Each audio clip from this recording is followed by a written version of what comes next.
Welcome back to another video on Competitor's Edge YouTube channel. We're going to install the crankshaft and the rest of the short block on the 302, so let's get to it.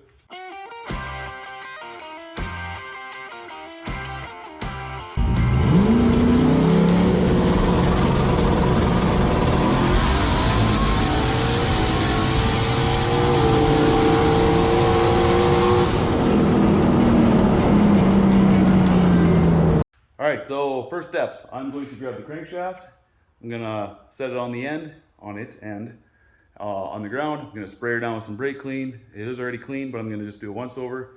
I'm going to use my Moroso brushes, run through the oil galleys, make sure they're clean, blow it down again, and then it's ready to install. We're going to flip the block over, we're going to put the bearings in it, put the crank in it, and set the thrust washer and torque it down. So yeah, let's do it.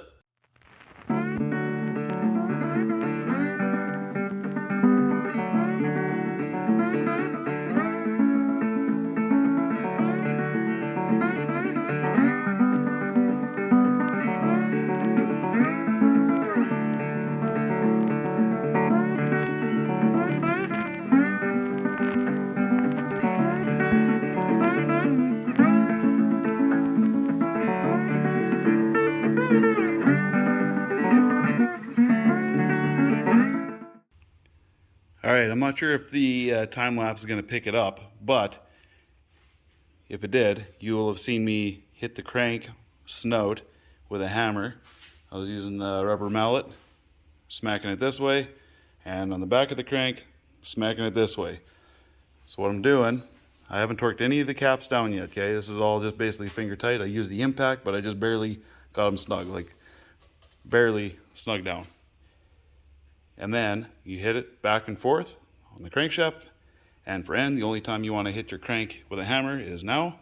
And the reason for that is to line up your thrust bearings in here. You want to make sure that the two halves are lined up, so that way you actually get an accurate thrust reading back and forth. If they're offset a little bit, you'll have no thrust. You'll have no crankshaft end play. And that's bad. You don't want that. So you want to make sure you hit it back and forth. Just make sure you're lining up your thrust bearing halves, and hopefully you have enough crankshaft end play that suits your needs. So what I'm going to do now, torque it down, and then we'll measure the crankshaft end play to make sure it's good. And the torque spec for these, 70 foot-pounds. So we got it set on here. I'm actually going to hit this in 3 even steps though. I don't have the torque wrench set for them, but I'm just going to break it down into roughly 3 steps while I'm watching the gauge, and we'll get it torqued down that way. So we'll start in the center, and we're going to work our way to the outside.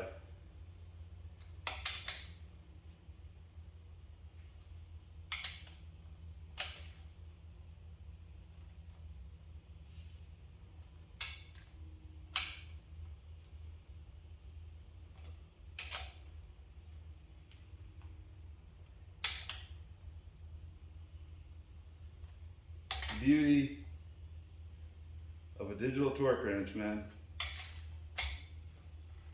That is just so nice being able to read your numbers so you know exactly where you're at.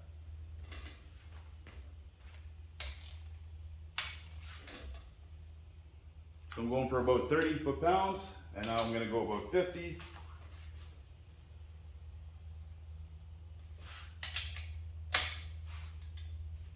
I guess I should put that pin in, hey?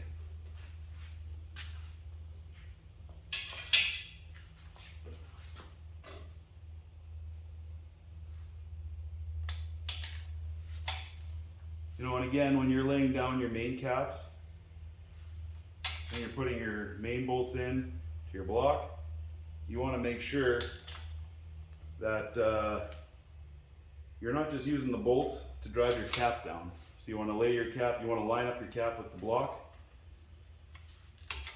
and then you want to tap it down with the mallet, and then you can thread your bolts in. That way everything is lined up nicely.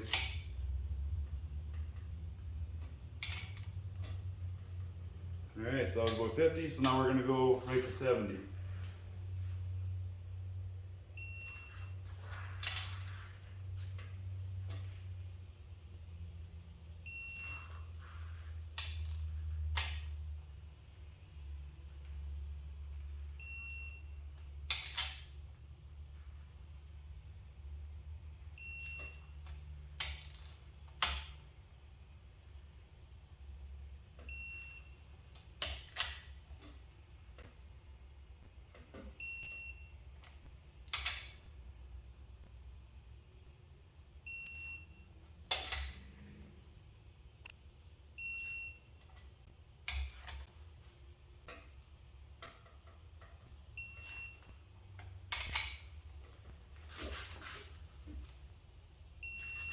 there we go. Got them all dialed. Crankshaft still spins free. We are golden. Well, maybe I'm speaking too soon, I don't know. We'll get the dial indicator on the snout and we'll see what kind of crankshaft end play we have.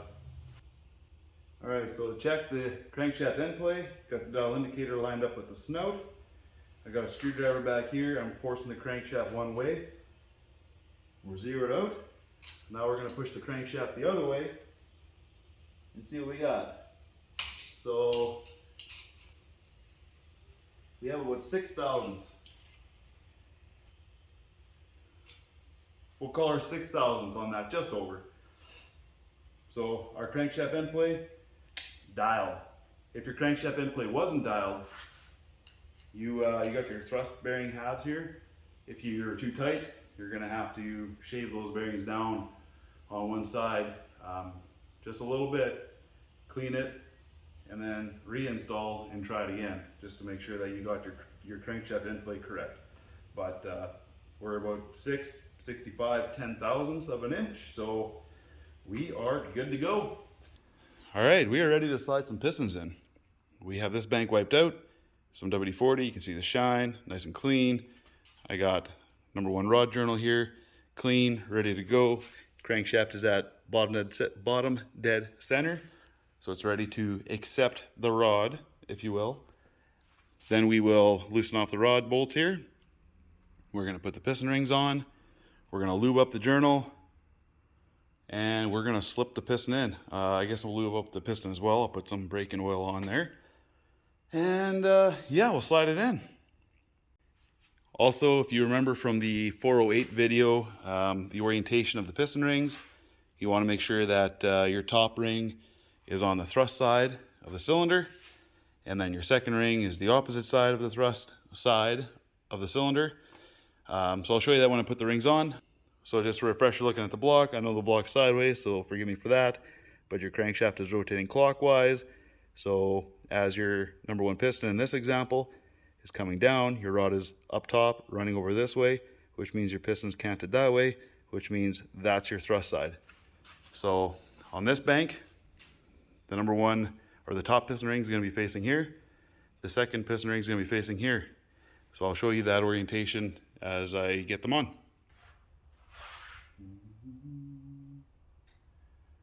Get a little air P going on there. A little more on that side. Get some on the rod bolts. So that's ready to go. All right, we'll start off. We gotta get our oil rings on, okay? So we'll flip it into the groove, run it around. You wanna lift your edges, okay? When you put it over, you'll lift and wrap around.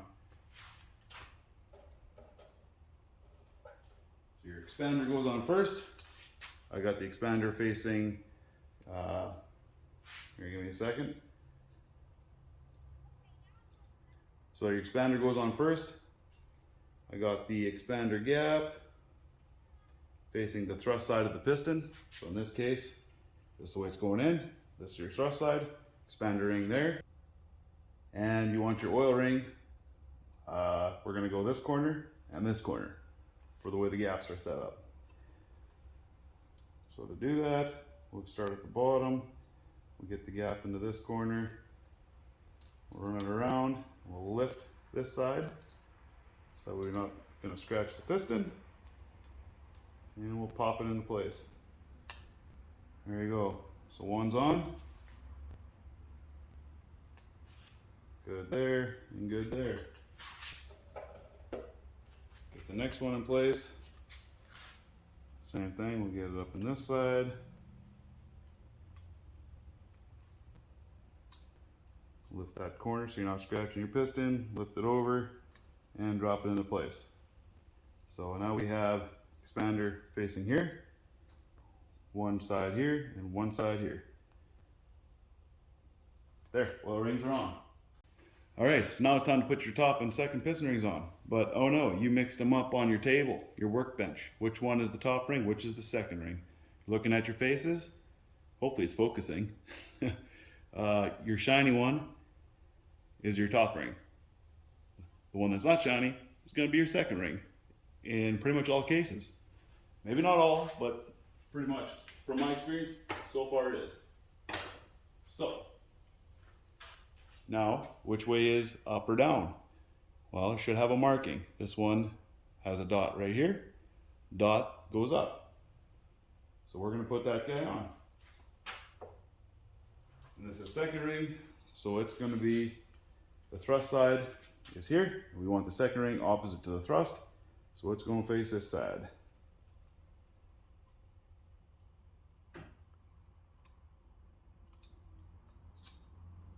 All right. Now we'll grab our top ring for that bore. Same thing, has a dot. Okay, that's the top. So we'll flip our piston around the other way. And when you put the top ring on, I'm using my piston ring expanders. I'm gonna expand it and drop that side down into the groove first. And then with my thumb on this side, as I expand, I'm gonna slowly just push it over the piston until I get it in the groove. That way I'm not scratching the piston, pulling this side over. So you want this side down first, pull this side over so you're not scratching the piston on this face. Clear as mud, right? Now, when you're sliding your piston in your rod combo, some of them have your cap screw deal. This one's got your pressed in rod bolts. So to protect your crankshaft as you're hammering these in, good idea to get yourself some kind of sleeve that you can put over top of these guys. I just found some rubber hose a long time ago and I slipped them over top. Okay? Just like that. Now, as you're tapping it in, you're not going to damage your crankshaft with one of the rod bolts accidentally. Now we're going to get our piston all oiled up.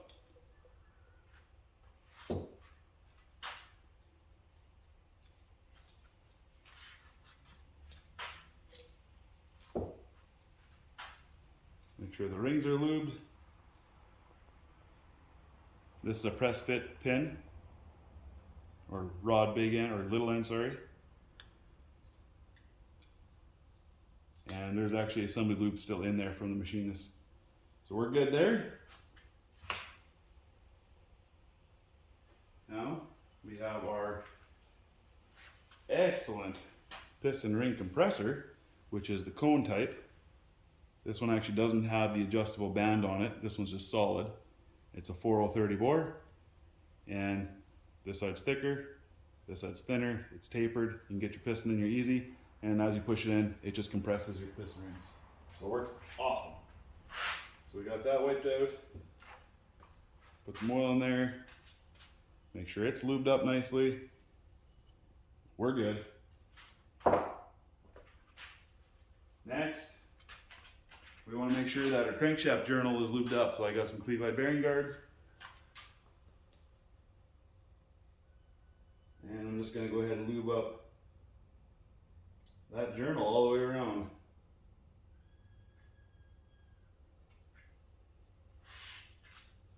Alright. Now everything has to be lubed, right? Now it's time to shove it in.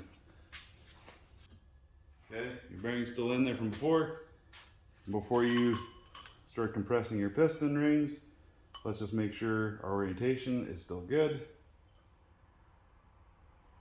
And we're good there. So we'll slowly start just getting those piston rings started.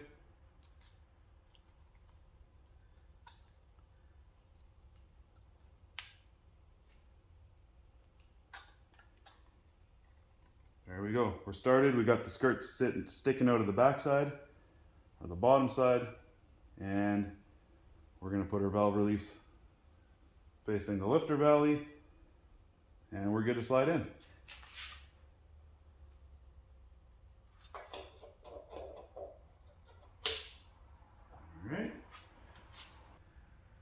All right, so we got our mallet. We're just going to make sure that our compressor is seated. We're going to make sure we got our piston lined up down there where we want it. Boom, just like that, in. Beautiful. Beautiful.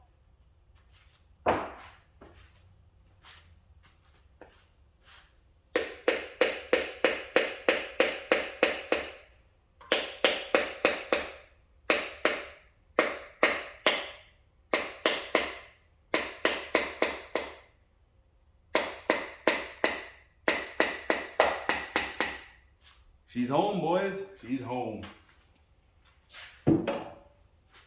Now on the back side, we're going to take these off. We're going to grab our nuts, these nuts, and we're going to grab a cap, and we're going to slip that on.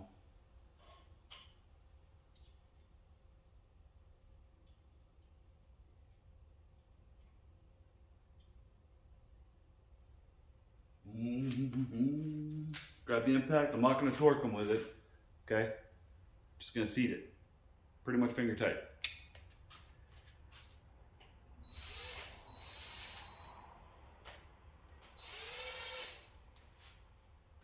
There we go. Okay? Pistons in. Ready to roll. You don't want to torque these caps down now. You want to get all your piston rod combos in first. Then once they're all in, then you torque them down. That way your connecting rod has something to lean against as you're trying to torque it and it's twisting. All right?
Okay, I'm tired.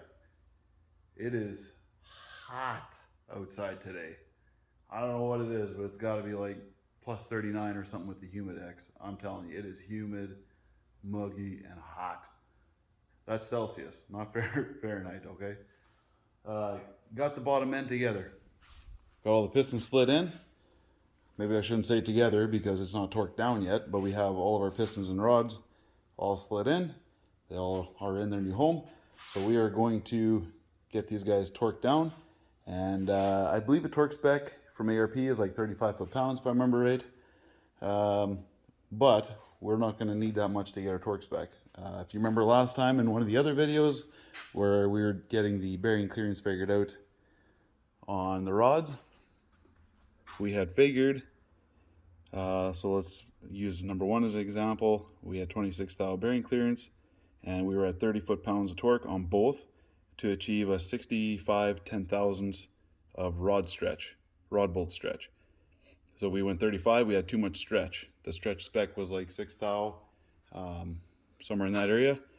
So we did all our math last time, so now all I got to do is repeat this. I will double check it using my dial indicator here, so that, or my rod stretch gauge, I guess. So that way I can confirm these numbers once again. So what I'll do is I'll loosen off the rod bolt, or the nut, I guess, in this particular case, just to make sure there's no stretch on it. Then I'll zero out the stretch gauge, and then we will torque it to 30 foot-pounds, and then I'll double check it to see what kind of stretch we got. So you see me do this with the 408. I'm just going to throw this in a time lapse, and we'll touch base afterwards.